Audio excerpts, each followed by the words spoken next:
Now, from Washington, D.C., Raymond Arroyo. A warm welcome to all of you joining us in the United States and the world over. Survivors of the brutality of ISIS in the Middle East testified before Congress this week. Joining us to discuss is Chairman of the House Foreign Affairs Committee, Representative Ed Royce, in an exclusive.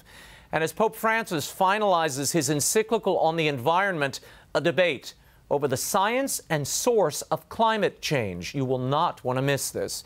And finally, do you need a lifesaver? How about the poet Dante? Columnist and author Rod Dreher is here to tell us how the Divine Comedy saved his life and much more. If you'd like to comment on tonight's show, send us a tweet at Raymond Arroyo, or if you have a question, you can also email us at worldover@EWTN.com. Let's go to the brief.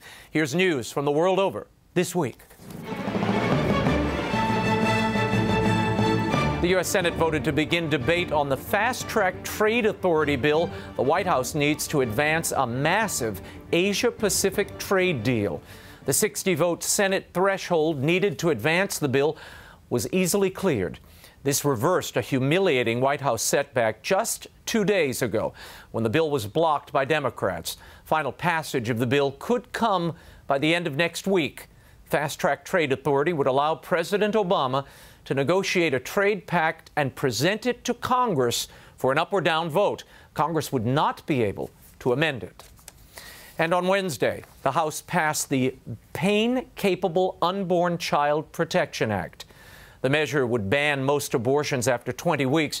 House Republicans sought to pass the bill in January, but were unable to garner enough GOP support. Under the approved measure, rape victims must receive medical attention and counseling 48 hours prior to an abortion. A tearful Speaker John Boehner took to the floor, lauding what he called the most pro-life legislation to ever come before the House. We know that by 5 months in the womb, unborn babies are capable of feeling pain, and it's morally wrong to inflict pain on an innocent human being. And protecting these lives is the right thing to do. Growing up with 11 brothers and sisters, I didn't need my parents to tell me that every child is a gift from God. In spite of the bill's approval by the House, Senate passage is not guaranteed. And White House Press Secretary Josh Earnest called it disgraceful, all but promising an Obama veto. And the investigation into Tuesday's deadly Amtrak crash in Philadelphia continues. 8 people were killed and more than 200 injured when the New York-bound train barreled into a turn at more than 100 miles per hour, twice the maximum speed for that portion of the track. The lawyer for Brandon Bastian, the train's engineer, says Bastian has no recollection of the crash as a result of a concussion.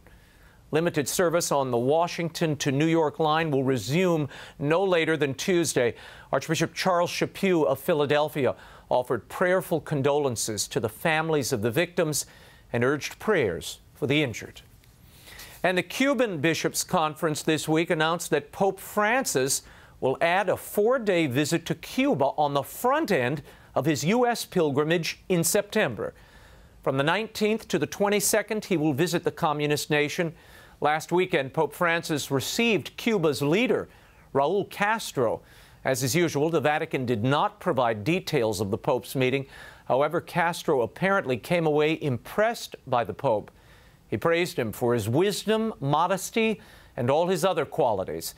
Castro went on to say that he reads all the Pope's speeches and, quote, "If the Pope continues to speak like this, sooner or later, I will start praying again and I will return to the Catholic Church. And I'm saying this not jokingly." Let's hope all of this ends with greater religious freedom in the island nation. And Cuba wasn't the only nation to experience the Vatican love this week.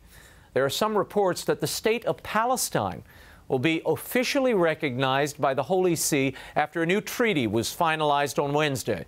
The decision was lauded by senior Palestinian official Hanan Ashrawi.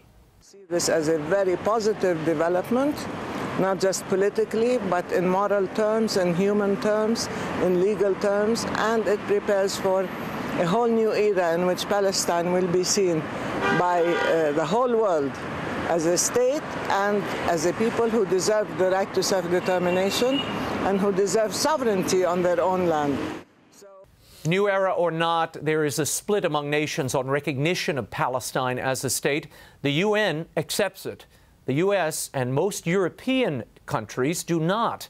In fact, back during Pope Benedict's reign, diplomatic communications referred to the state of Palestine. So this may not be as groundbreaking as some are suggesting. Still, in a text response, the Israeli foreign minister said the Vatican move does not promote the peace process and distances the Palestinian leadership from returning to direct and bilateral negotiations. In a related note, Palestinian President Mahmoud Abbas visits with Pope Francis this weekend on the occasion of the canonization of two 19th century Holy Land nuns. And gay marriage appears to be on the verge of becoming law in the land of Ireland, with a national referendum on the issue coming up on May 22nd. The latest RTE News poll indicates that nearly 80% of those surveyed plan on voting yes for a constitutional amendment legalizing same-sex marriage. Although Ireland is overwhelmingly Catholic, church teaching on marriage appears to matter little to voters. The bishops of Ireland are ramping up their no-vote efforts, rebutting arguments from the yes side. Archbishop Michael Neary of Tuam said a no vote is not inhibiting genuine progress. He says voters are, quote, not being mean-spirited toward those who have same-sex attractions. The referendum is not about same-sex relationships or about equality, but it's about the family, end quote. Back here in America, religious faith is on the decline. According to the latest Pew survey, 71% of Americans said they are Christian. That is down dramatically from 78% in 2007. Most religions are bleeding members, according to Pew. Self-identified Catholics are now 21% of the U.S. population, down from 24%. Pew reveals that Catholics are losing 6 members for every 1 convert. Still, Catholicism has the highest retention rate of any religion. 90% of those who identify as Catholics today were raised Catholic. Only evangelical Christians held steady at just over 25% of the population. The one group that did grow, and grow by more than 20 million, were unaffiliated. That is, atheists, agnostics, and those with no faith in particular. They are now 23% of all Americans, and they outnumber Catholics. And a high-ranking Vatican official says he anticipates no change to church teaching at the upcoming Synod on the Family. Cardinal George Pell, prefect of the Secretariat for the Economy, said he expects the Synod to, quote, massively endorse the Church's teaching on marriage and family. He made the comments to a pro-life group last weekend in Rome.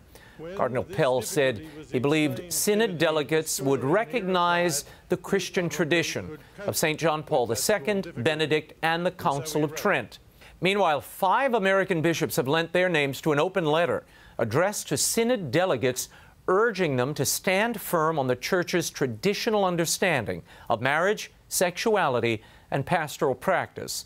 Bishops Thomas Proprocki of Springfield, David Kagan of Bismarck, James Conley of Lincoln, Robert Finn, formerly of Kansas City St. Joseph, and Rene Gresida, the retired Bishop of Corpus Christi, have all signed the letter. And finally, there was a commencement address that caught our attention this week. It was rare in that it was offered by an Oscar winner and contained advice graduates could actually use.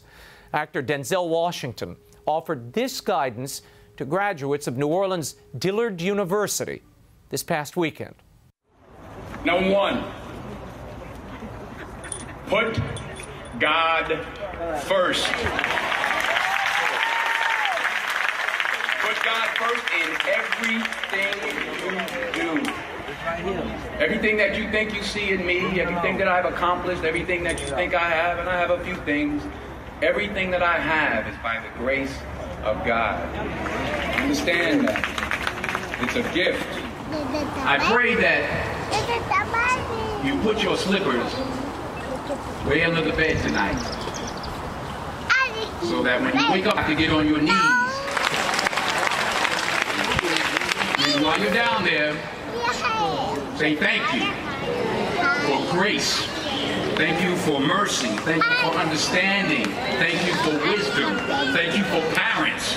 Thank you for love. Thank you for kindness. Thank you for humility. Thank you for peace. Thank you for prosperity.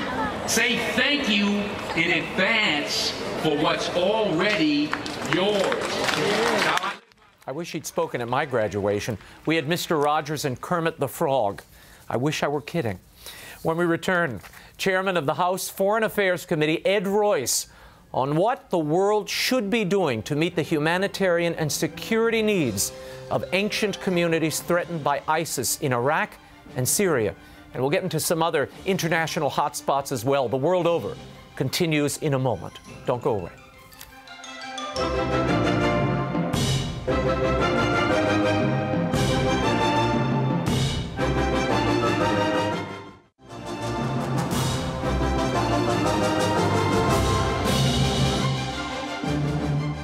ISIS has and continued to demolish and bomb our churches, cultural artifacts, and sacred places like Mar Bihnam and his sister, a 4th century monastery, and St. George Monastery in Mosul. Uprooted and forcefully displaced, we have realized that ISIS plans to evacuate the land of Christians and wipe the earth clean of any evidence that we ever existed. That was Dominican sister Diana Momeka of Iraq, testifying before Congress this week at a hearing on ISIS's persecution of religious minorities. To discuss this, I'm joined on set by the chairman of the House Committee on Foreign Affairs, who chaired that hearing, Congressman Ed Royce. Welcome to the program, Raymond. It's good to be with you. Thank you. Thank you. I'm delighted to have you here. We keep reading and hearing sisters' testimony, and I know you had several people testify this week. More than 100,000 refugees, cultural and church institutions sacked and destroyed utterly. Art, irreplaceable human touchstones are just obliterated. Even now, ISIS beheaded 10 more people today, and they're moving in on another Syrian cultural artifact. What should we do here? There's certainly not an appetite to send troops in. No, there is not. But there are steps that certainly we can take. For example, there's a 600-mile front in which Kurdish forces, 30% of those battalions, are made up of young women. And they're fighting with small arms. They're fighting against ISIS. Now, ISIS, since they captured the central bank at Mosul, is the terrorist group with the most in terms of financial resources of any on the planet. And they've taken a lot of weapons, artillery, and so forth. We in the United States should be assisting the Kurds in giving them the weapons they need, because behind their lines, they're protecting Chaldeans, Assyrian Christians as well, protecting Yazidis. As if you remember on Mount Sinjar, where the Yazidis were being massacred, they came to their rescue. We can use air power to assist in this, and we should. And secondarily, we should be giving the Kurds the artillery, the long-range mortars, the anti-tank missiles they need. And why aren't we, Jim? Well, Iran puts a lot of pressure on Baghdad not to allow the Kurdish region or indeed the Sunni regions to have any support, because there's a lot of support for the Shia militia. Right. And the consequence of that is that the Kurds, which are the one organized institution up there that are defending minority rights and Christian rights, are not getting the support they need. Let's shift slightly here. Our Secretary of Defense is now in Russia. He just met with Secretary of State, rather, is in Russia, meeting with Putin. And it appears the Russians are still supporting Assad, and the United States wants to remove them from that support. Why? Wouldn't that empower ISIS and these rebel groups in Syria if you dislocate support for Assad? It's a complicated problem, but let me explain what's happening with ISIS right now, for example. If you go into northern Syria, there are Christian brigades that are fighting in Aleppo against ISIS. Women in some of these brigades. There are Alawite and Sunni units, And this is basically the Syrian middle class. So as they're fighting ISIS on the ground, they're dealing with the barrel bombs that are being dropped. And it's to stop these barrel bombs from the sky from being dropped on civilian targets that we're trying to engage in a strategy that puts an end also to the use of chemical weapons, because that only accelerates the mayhem and the crisis. Now, just out of Mosul, we talked about Mosul, before. 2 million refugees have fled that area when ISIS took that over, and you also have several million refugees fleeing from this portion of Syria. And in the wake of that, that is where Christians are being pushed out of their historical homelands. What we need to do is to support those units and those groups like the Kurds that will protect the areas. And secondarily, we have to make certain that when this is done and ISIS is defeated, that the reconstruction can come in so that people can come back to their ancestral lands, so that the Christians there can thrive, so that the Assyrian and Chaldean, the Catholic Christians in the area can have a future where they do not vacate that. This is very important. What ISIS is trying to do is destroy all evidence that is not Mohammedan, and that has to be part of our strategy. And as Sister Diana testified, these are the original people in this territory. These are the original people in this land. It was a Christian land. That's right. And to lose that heritage is just, it's a loss not only for them, for all of Christianity and for humanity as a whole. Let's talk for a moment about this special envoy for religious minorities that Congress has requested. Right. Where is it? This was to be an envoy, to be the voice here in Congress and around the world for religious minorities in the Middle East, in South Asia. Where and this is why the concern on the part of myself as chairman of the Foreign Affairs Committee. This is one of the reasons I held this committee hearing in order to bring witnesses from that area, Christians from that area. We heard from not just Chaldeans, and we also heard from Coptic Christians about the circumstances here. We need to be engaged in the United States on behalf of religious liberty, on behalf of these religious minorities, and we need that voice. And we're going to continue with our committee to do more, because it is the most defenseless that are being slaughtered. So are you waiting on the administration to appoint that ambassador? We are pushing the administration to get engaged in this issue now. Let's talk for a moment about Secretary Kerry meeting with the Russians.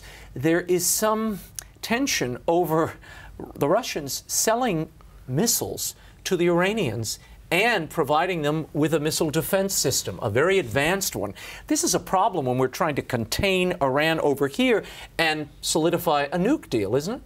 And the administration is arguing that this is not really in violation of the sanctions for Russia to do this, but in point of fact it is. And it should bring down enormous additional sanctions on top of Russia for doing it in order to send the signal that we're not going to look the other way, because of course it encourages an undermining of the agreement that we're trying to form with Iran. And frankly, we're having a hard enough time right now with the Supreme Leader, the Ayatollah, who continually backs off of what the administration is pushing as a negotiation, and then the administration accepts the Ayatollah's conclusion. We need to stiffen the resolve of the administration in this negotiation. Now, Congress this week passed a bill that allows you to review that Iranian nuke deal. Is that sufficient? We feel that that is important and helpful. And let me share with you that last session of Congress, I brought legislation, bipartisan legislation, to the floor, which the administration opposed, which would put additional sanctions on Iran. It passed by 400 to 20, all right? The administration was able to block it at the time in the Senate. This bill, which I brought up today on the House floor, passed by 400 to 25. And the reason we're again getting involved, and I wrote a letter to the president on this subject, we had 367 signers to that letter. Most of the Democrats and virtually all of the Republicans saying, Mr. President, there are 4 issues that have to be addressed here. We have to have verification on the military bases. We have to have our international inspectors have the ability to go in and inspect anywhere, anytime. Sites, yeah. And we should not have a signing bonus up front where we release all the sanctions, most of the sanctions up front. This has to be done as we verify over the length of the agreement. It should be 20 years, not 10. These are all things we're pushing for in the negotiation. Before we leave the Middle East, I have to ask you this question, and it has bubbled up throughout the media landscape, and all the presidential candidates are wrestling with it. And it was the question asked of Jeb Bush the other day. If you knew what you knew now, would you have voted to support the entry of troops into Iraq? Was that the right move, given what we know now? The vote we cast was the vote to authorize the president, authorize him to give him that authority. Now, I will tell you the argument that Colin Powell made at the time. You know, our Secretary of State said, if we have this ability, then we can go to Saddam Hussein and we can say, allow our inspectors in, cease and desist. We now have this authority. In retrospect, we should have put additional conditions on that authority. Yeah, on that authority. Interesting. What is your reaction to the Pope's supposed recognition, and I say supposed because I'm not quite certain that it is as profound as some are suggesting, of the state of Palestine, because the Vatican has traditionally supported the state of Palestine and under Benedict's reign referred to it as such. But your reaction to well, most Americans, I think, want to see a two-state solution. The question, though, is how we get there. And that becomes quite complicated because we're dealing in a situation where it's not just the Palestinian Authority, it's also Hamas. And if you recall, Hamas got control of Gaza, and then we see what the Gaza war and all of this. This needs to be done in a way in which Israel and the Palestinian Authority are at the table, and I would argue Hamas not at the table because they can't really be trusted, and they negotiate out a framework. Yes, we want to end up with two states, but again, it's how you get there and how you do it in a way where an unfortunate byproduct is not that you end up with Hamas controlling the Palestinian state. As you know, the Obama administration has softened its relationship with Cuba. We are now opening diplomatic posts and restoring relations. As a part of that, they are crying for the lifting of the Cuban embargo. The Pope is also joining that cry. A good idea or no? Well, here's the condition, Raymond, that we put when we basically began to engage with Vietnam. We said, we've noticed that you're not allowing companies to pay your workers directly. Well, this is what Cuba is doing. A European company will pay workers. They think they're paying the workers, but they give the check to the Cuban government. 5% of that payment. You pay in euros, the worker gets 5 pesos. Okay, so the result is he gets 5% of his wages. I would say this: yes, we will lift the embargo on the condition you empower your workers, on the condition that when the company comes in to employ, they don't get 5% of the fruits of their labor, to quote Abraham Lincoln, they get 100%. Yeah, and there's the issues of human and religious rights there that are abysmal. They were listed last week on the, as a country of concern until we lifted it. Precisely. We can negotiate that out. We've done that in the past with respect to Vietnam. We need to do it here. And by the way, we need to continue to keep the pressure up. One of the arguments I made today on a subject dealing with Vietnam is that we are supposed to hold Vietnam to that same standard. I've met with the representatives of the Catholic community from Vietnam, and this is an area where you can't allow backsliding. So you would not support any lifting of this embargo unless these conditions, including human rights and religion, were tied to it? I would pass something that would say we're lifting the embargo and here's the condition. And I think they would have to accept that condition. But we shouldn't just do it unilaterally without trying to help the workers and empower them in Cuba. And the people there. Yes. Congressman Ed Royce, thank you very so much for being here, for your candor, and for taking the time. When the World Over returns, Mark MORANO, publisher of Climate Depot, and CAROL ANDRESS of the Environmental Defense Fund are here to debate the science and morality of climate change and what should be done about it. A world-over debate you will not want to miss. And can Dante save your life? Rod Dreher says he was saved by the poet. He'll tell you why and how. Stay right there.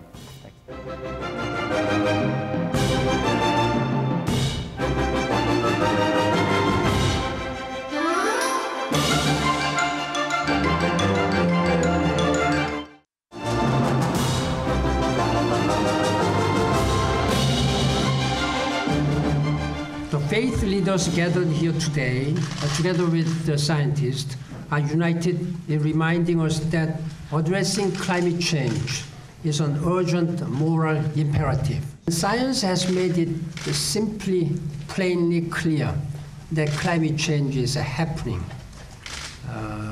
It's happening because of human behavior. That was UN Secretary General Ban Ki-moon during a Holy See UN Environmental Conference at the Vatican last month. In a joint statement, the Vatican and all the participants affirmed that, quote, human-induced climate change is a scientific reality, and its decisive mitigation is a moral and religious imperative for humanity. To discuss the issue of climate change and whether it is, in fact, induced by humans, what the science tells us, and the importance of Pope Francis's support, I'm joined on set by MORANO, who is the publisher of Climate Depot and a member of the Heartland Institute. And next to him, CAROL ANDRESS. She is the Director of Legislative Operations for the Environmental Defense Fund. Thank you both for being here. I want to start with the science, what we know. Is this settled science? CAROL. Yes, yes. The science is settled. Scientists have known for centuries that these gases can accumulate into the atmosphere, when accumulating in the atmosphere, can trap heat. Mm-hmm. We can trace it directly to human activities. And you don't need to be a scientist to know that something is happening. We have essentially weather on steroids. We have hurricanes that are more fierce. We have droughts that are more severe. The American public knows something strange is going on with our weather. You know, as Carol says that, Mark, it reminds me of something that was actually in this joint declaration, where it said, talking about the poor, it says there are clear climate disruptions, increased frequency of droughts, extreme storms, heat waves, and rising sea levels. You know, this is where there's a huge scientific debate, and the United Nations would like you to think there isn't, because the United Nations is essentially their climate panel is a political body masquerading as a science organization. And the points Carol just made are demonstrably not true. Let's take weather for an example. On climate timescales of 50 to 100 years, on droughts, hurricanes, floods, tornadoes, there's not only no increase on these, there's actually record decreases on some of them. They're either falling short or going in the opposite direction. Droughts, 60 years globally, there's no trend. Hurricanes, not having stronger hurricanes, we're having the lowest hurricane drought currently, the lowest level, 9 years going on 10 years of no Category 3 or larger hurricane making landfall. It's the longest period since probably the Civil War since we've been measuring. Tornadoes, big tornadoes are down. Floods, journals show up to 100 years. Floods are showing no trends or declining. Climate is governed by hundreds of factors. Yes, we know CO2 is a greenhouse effect, but it is not the control knob of the climate. That's where the debate is, and that's where this idea that it's settled is absurd, because there's so many scientists dissenting. Some groups say the 2013 Intergovernmental Panel on Climate Change, that they failed to recognize this pause in global warming. Is that an issue? Do they have a point? There's been this sort of 18-year pause where it's not warming up. I can't speak to that. You can't speak to it. I can't speak to that particular IPCC anomaly. The fact is, this is pretty basic physics, what we're talking about in terms of the gases and the effect that they have on trapping heat. The fact is, it's common sense that if we're going to be if we're going to be burning and putting unlimited pollution into the air, that eventually it's going to have an impact. It's not unlike dumping a bunch of toxic chemicals into a pond and expecting the frogs to be okay. They're simply not. We're seeing We're seeing observations. One of the most important things are the observations. And the fact is, you probably can find somebody to be skeptical about everything, right? Especially in this internet day and age. I can't speak to that, and there has been, according to satellite data, multiple satellite, 18 years, 5 months currently with no global warming. If you look back at the ensemble of climate models, out of 117 models, 114 over-predicted warming, and predicted warming that didn't occur. So the models have been failing. In terms of, this simple settled physics and science, we've had ice ages with CO2 5 times higher than we are today. The geologic history of the Earth contradicts these claims. Major UN scientists have now turned against the organization. People like Dr. Richard Toll was a lead author in the last climate report from the UN. He says that the 97% consensus, which I'm sure Carol would subscribe to, and all you hear in the media, was pulled out of thin air. And this is UN scientists now turning against the organization, saying that it's politicizing the science. They're campaigning. The preponderance of the scientific evidence is clear. Evidence being what evidence you can choose to believe otherwise, but the preponderance of scientific evidence that there is climate change. That there is climate change that is clear. Okay, and I think what Carol is referring to, the CO2 levels, if you look at the pre-industrial age, you've got 280 ppms. When you measured it in 2013, you had 400 ppms. So clearly, something is happening. Right. The question is, and the question in my mind, frankly, as I look at this is, do we know why the surety? I mean, we've got the UN and now the Vatican coming out and saying, I'm not certainly disputing the science, it's obvious. The question is it human-induced? And can you prove that? You would say what, Carol? Yes, yes. They're able to track the CO2 levels in the atmosphere and trace that to human activity. Look, scientists are more certain about the human contributions to climate change than they are that smoking causes cancer. Now, are there still people who will maintain that smoking doesn't cause cancer? Sure. We will find those skeptics. They exist. But the preponderance of evidence, the large body of scientific evidence points to this being a problem.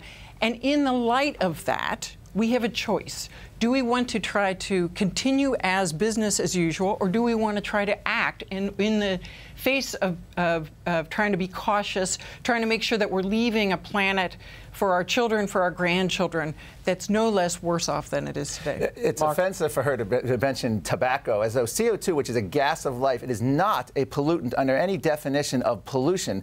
Let's get that straight. And the United Nations and the scientists promoting this are handpicked by governments in the United Nations, and the head of the UN climate panel had said they're at the beck and call of governments. And what do those governments want? They have an agenda. They openly say that they want to redistribute wealth by climate policy, so they're using the science as a partisan campaign effort for centralized government planning through the United Nations. So you're suggesting the United Nations is using climate change as a development tool? As a self-enrichment tool, self-interest tool, and as a way for they can be in charge of the developing world's development. So that's why the Pope's encyclical is so inspiring. Because here's a man who cares deeply about God's creation, about humankind, about caring for the poor.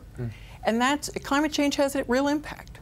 I want to roll. Sure. This is Ban Ki-moon talking about just this, the Pope's endorsement and the forthcoming encyclical. I want both your reaction to this.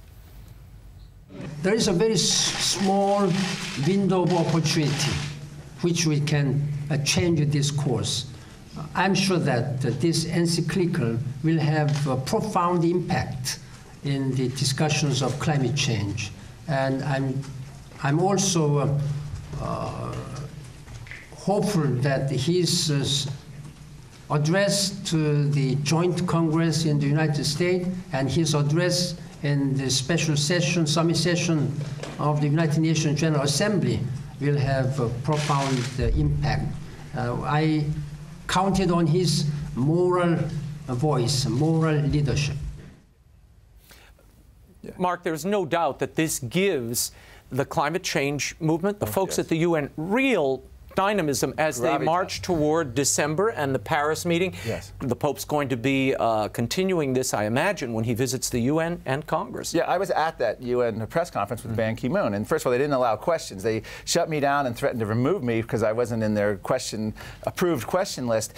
What Ban Ki-moon was talking about there was essentially a self-interested promotion of the United Nations agenda, which the Pope is giving huge weight and gravitas and heft behind. The problem is previous popes, and as a Catholic, you look at it and you say, yes, we care for God's creation. That's a moral issue. It is not a moral issue to limit carbon dioxide, which is not a pollutant, and it's not a moral issue to support a United Nations political solution, and that's the problem here. And I think the Pope is lending his name to a UN political process, and it's going to confuse a lot of Catholics. Carol, when humans are identified, and they are here and in the science and in all the UN data, as the prime instigator here, and we see an explosion of population in a place like Pakistan, what's the solution?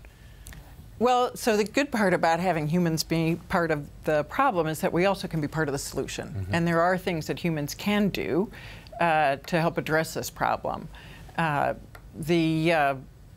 mean, overpopulation is certainly a concern, but there's certainly a lot we can do to our how we conduct our lives to minimize our footprint. There is the concern, and I know you know this, that and even some of the folks, Jeffrey Sachs, the economist, and others who were at the UN conference and the Vatican conference, their answer for part of this is you've got to limit those populations. And contraceptives, abortion availability, that should be part of the solution as well. Do you agree with that? You know, I have a tremendous confidence in American can-do and in the ability of technology to find efficient, really innovative ways to tackle this problem. And I think if we can get the right policies in place, not only in the US, but around the world, we will find that unleashes some innovation that allows us to continue to grow the economy, to address population growth, and to tackle this problem. I really think it's a very positive. I have much more confidence in the American and in the industry's ability to respond to this challenge. Well, this is the UN, the Vatican. I agree. Hardly areas of confidence, Carol, those two organizations. But I'm going to leave that on the side. Mark, are you concerned that the Pope is unwittingly enabling an agenda here or a movement that might encroach on other parts of Catholic teaching, mainly contraception and abortion, and supporting that in some tangential way? There's no doubt that the people that the Vatican invited into this climate eco summit on April 28th were people that were directly at odds with the Vatican's view on many key issues. I called it an unholy alliance. As you mentioned, Jeffrey Sachs openly supports legalized abortion throughout Africa as a way to reduce population. He's a subscriber to the population bomb concept. You had Jeffrey Sachs, who said that skeptics have blood on their hands every time a storm happens around the world. The Pope is relying on a very narrow scientific view of even that people in the global warming establishment find extreme. People like Peter Wadhams, who advised the Vatican, he's been called doing charts that have no basis in physics. Naomi Oreskes was another signer of that Vatican document. She has called in favor of RICO statutes to silence skeptics, treat us like organized crime. And you have a German climate advisor who wants CO2 budgets for every man, woman, and child on the planet. A massive centralized planning. I, too, have faith in the human spirit. We don't need the UN to come up with better technology. Solar and wind is less than 5% of our energy in the United States. There's no way carbon-based energy is going anywhere anytime soon, especially in the developing world. That's where they need it the most. And it's the most pro-development thing you can do is have carbon-based energy in the developing world where 1.3 billion people don't have running water and electricity. A carbon tax has been proposed as a solution. A good one, and what would it accomplish? If the goal is to limit CO2, we need to limit carbon emissions. A carbon tax is a somewhat indirect way of tackling that problem. But look, we would love to be in a position where we can begin talking about some of these solutions, some of these policy solutions in Congress. We think Congress has an obligation to act on this. Meanwhile, though, we have proposals being put forward by the administration that will take a step in the right direction and put us on a path that's more sustainable, that actually starts to tackle this problem so that future generations aren't left with such a disaster. You know, the so-called solutions she's talking about, the EPA regulations, President Obama is going around saying they're going to help reduce storminess, and the bottom line is they won't even reduce CO2 level. They won't even impact that, let alone any kind of climate change. It's pure symbolism with huge economic costs and major costs for the developing world. If we had to rely on the UN or Congress to save us, we would all be doomed. Thank God we don't face the climate catastrophe that Final question. What do you think we're going to see in the days ahead? The Pope is coming here in September. That conference is just in December.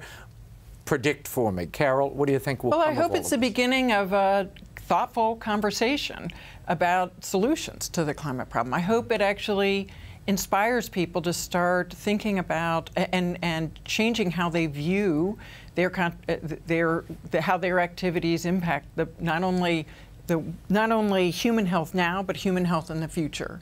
I hope it really is. I hope in a couple of years we look back on this summer as the tipping point in the U.S., but in the world at really trying to tackle this problem. Mark? Right, well, I would say both Pope Benedict and John Paul II both expressed similar concerns about environment, climate, and I think all Catholics are concerned about, especially the environment and God's creation. Where the difference and where the Vatican is taking an extra step that has people alarmed is the fact that they're getting such a tight partnership with the United Nations, excluding any skeptical scientists, which the Vatican under Pope Benedict did not do. And the Pope is now going to speak at the United Nations in possibly the same role that Leonardo DiCaprio did last year, sort of in a lobbying effort for a specific UN climate treaty. That would be unprecedented for the Vatican, and that's what I think has us concerned at the moment. Well, we will keep watching it. Thank you both for being with us. Carol, Mark. Thank you. We will stay in touch. When we return, what wisdom can a medieval epic poem offer us here in 2015? Author Rod Dreher has gone through hell, purgatory, and heaven to tell us. The World of Alive returns in a moment. Stay right there. Thank you both.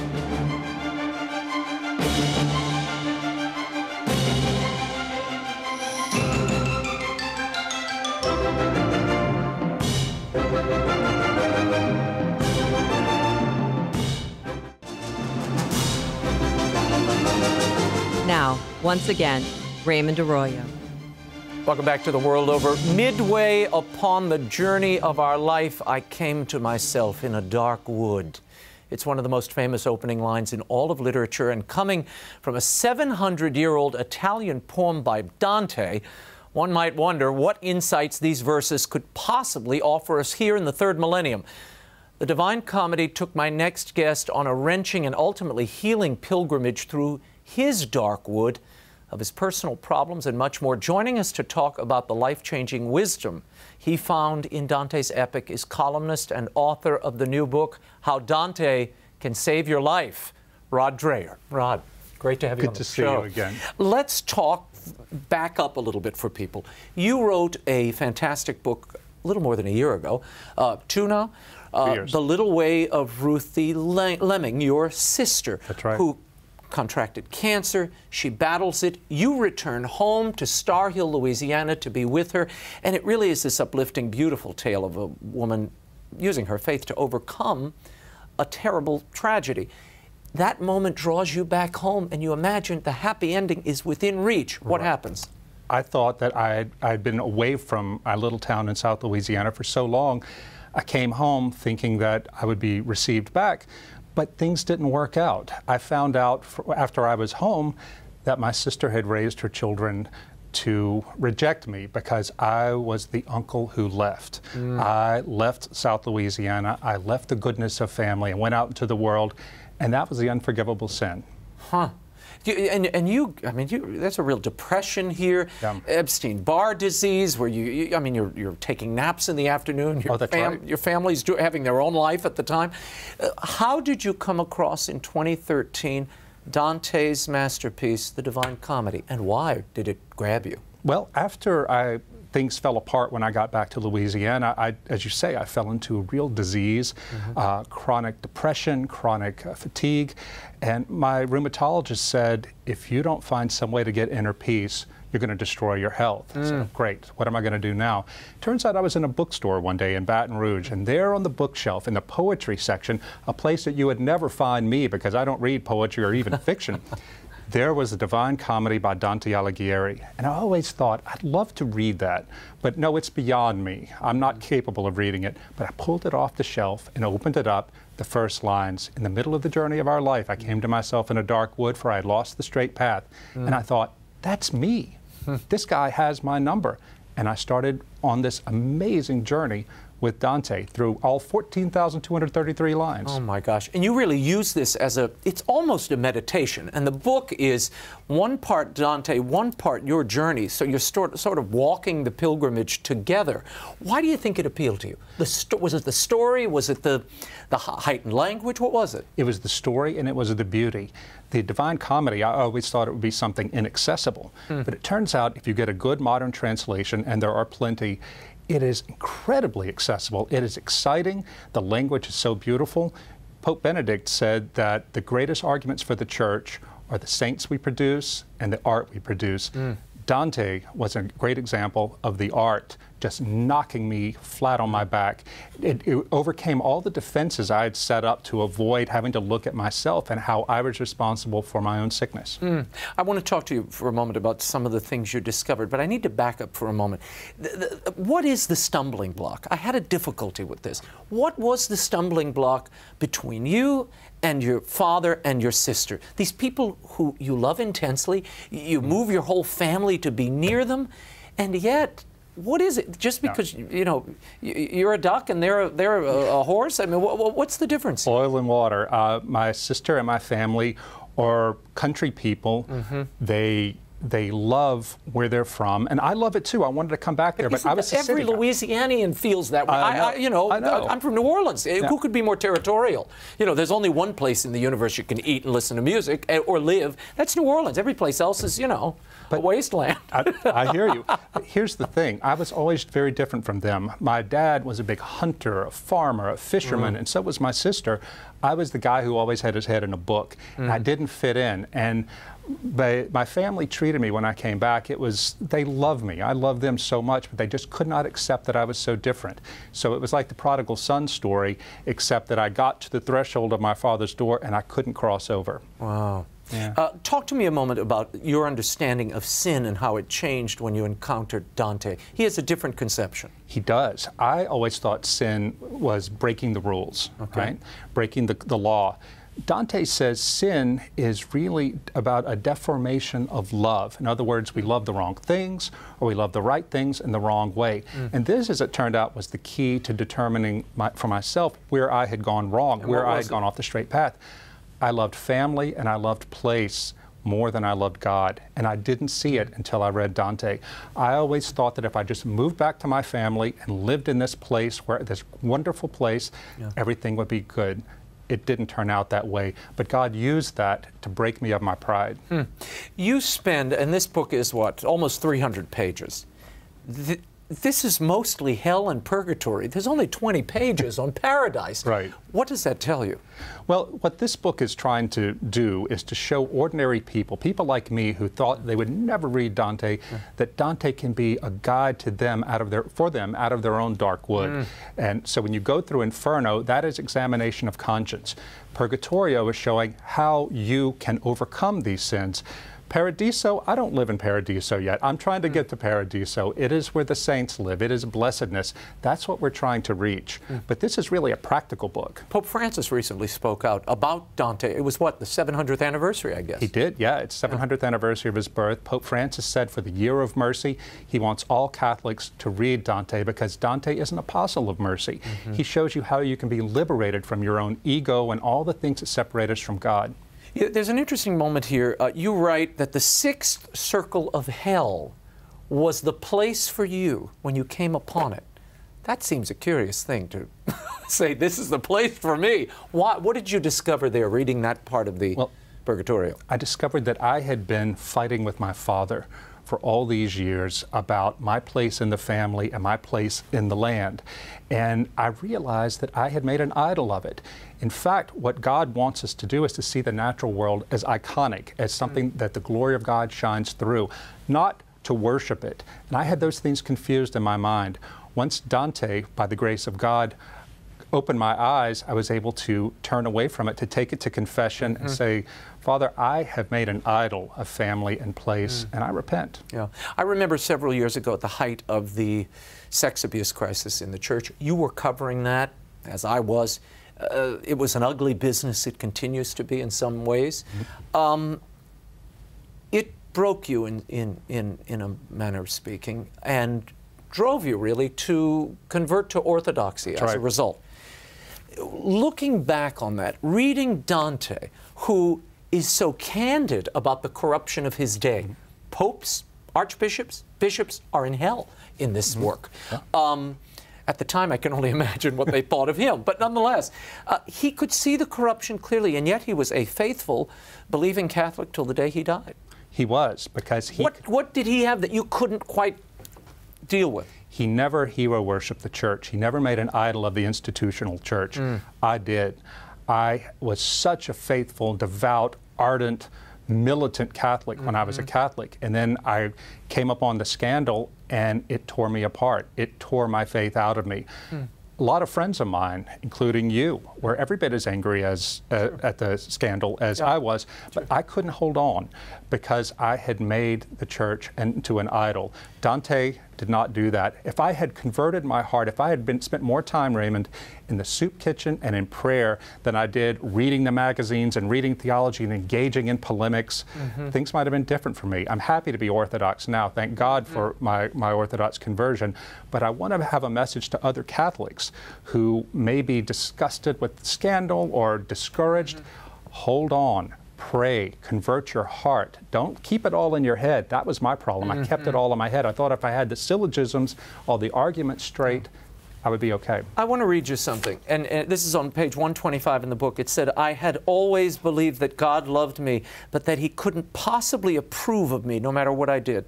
My spiritual life, I came to see, had been for many years oriented around appeasing a Father God who was unappeasable. It's hard to read that and not think of your own father, Ray. No, that's what it was. It was my own dad. It was the way I grew up seeing my dad. My dad is a loving man. He's the greatest man I know.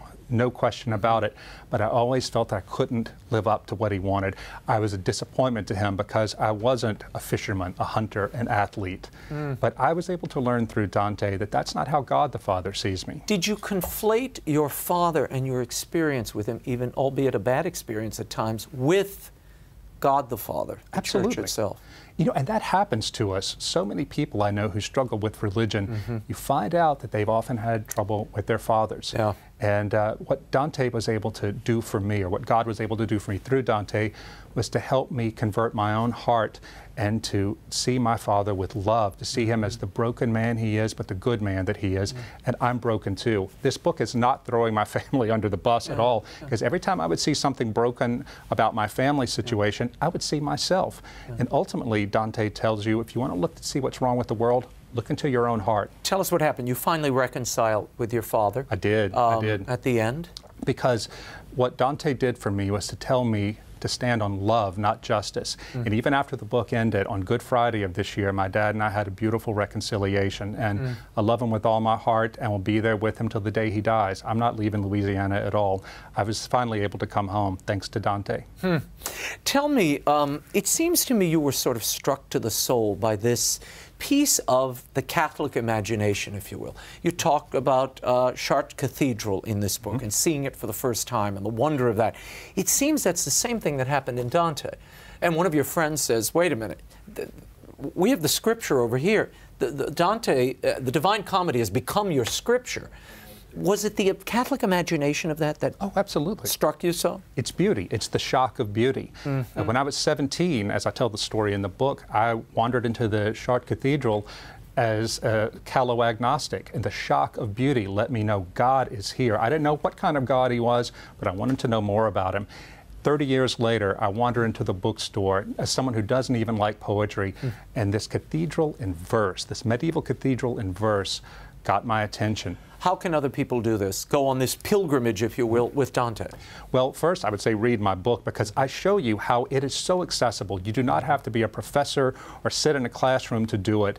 Just get a good modern translation, Mark Musa, the Hollanders, Anthony Esselin, and just plunge in. It is a great story. I love this one little thing. I have to talk about this one little box that's in the book. How to live with mystery and grace. I love that advice. Do you remember what it was? No. You don't? Well, it's not a quiz. Look it up. It's in the book. Let's move on to something else that I've been reading a lot in your blog and a lot of your columns. You have become very taken with something called the Benedict option, okay? Part of this is very appealing. I'll read this quickly. A limited strategic withdrawal of Christians from the mainstream of American pop culture for the sake of shoring up our understanding of what the church is and what we must do to be the church. We must do this because the strongly anti-Christian nature of popular culture occludes the meaning of the gospel. Why retreat now? It's a strategic retreat. It's a retreat not running for the hills and hiding, but to go behind defensible barriers so we can tell ourselves our own story. Like St. Benedict. Like St. Benedict, yeah. Creating a little domestic monastery. Exactly, because what St. Benedict did, he went away from the collapse of the Roman Empire into the woods just to pray. He didn't set about to save civilization, but he and his men went together to pray. And over the years, over the centuries, just their faithful life, living a life of prayer and simplicity and discipline, set the stage for the rebirth of Christianity. We've got to do something like this, Raymond, because most Christians in this country, Catholics and Protestants, have no idea how serious the religious liberty question is. Well, when you see these Pew numbers this week, for every one convert, Catholicism's losing 6 Catholics. The Christian numbers overall are not much better. There's clearly a crisis there, but the question is a retreat what's needed? Should we be retreating? Well, we can't simply retreat and still be faithful to the gospel. We have to preach, we have to engage, but we have to first tell ourselves our own story. You've seen the numbers. Catholics and other Christians don't know basic doctrine. We don't know basic ecclesiology. We've been suffering from a generation or two of terrible catechesis. We've got to recover that. We've got to recover the habits of Christianity. We've got to recover fasting. The devotions. We've got to recover prayer because it's all about the heart. You visited those monks in Norcia, which are right at the site of St. Benedict's tomb. In fact, there's a new CD coming out of their chant. You went there. What did you find? Those men are luminous, those monks there, those Benedictine monks. And Father Cassian, the prior, told me that if people don't take the Benedict option and don't live in this intentional way, they're not going to make it through what's coming at us, this darkness that's coming at us. I take that man seriously. Rod Dreher, thanks for being here. My pleasure. The book is How Dante Can Save Your Life, the life-changing wisdom of history's greatest poem by Rod Dreher. It's available now online and at bookstores everywhere. Until next week, the show continues on Facebook and Twitter. Like me on Facebook, follow me on Twitter. So desperate. The links are at RaymondArroyo.com. You can also sign up for my free e-blast. I'll send you exclusive news you won't find anywhere else and links to the show segments. Now, don't miss next week. We'll talk with author and Fox News contributor Kirsten Powers about her new book, The Silencing: How the Left is Killing Free Speech. Also, the president of the Pontifical Council on the Family, Archbishop Vincenzo Paglia, is here. He'll talk about the Romero canonization and Pope Francis's visit to the U.S. Until next time, we'll be scouting the world over for all that is seen and unseen. On behalf of the staff and crew of EWTN News, thanks for watching. I'm Raymond Arroyo from Washington, D.C. We'll see you next time. Bye now.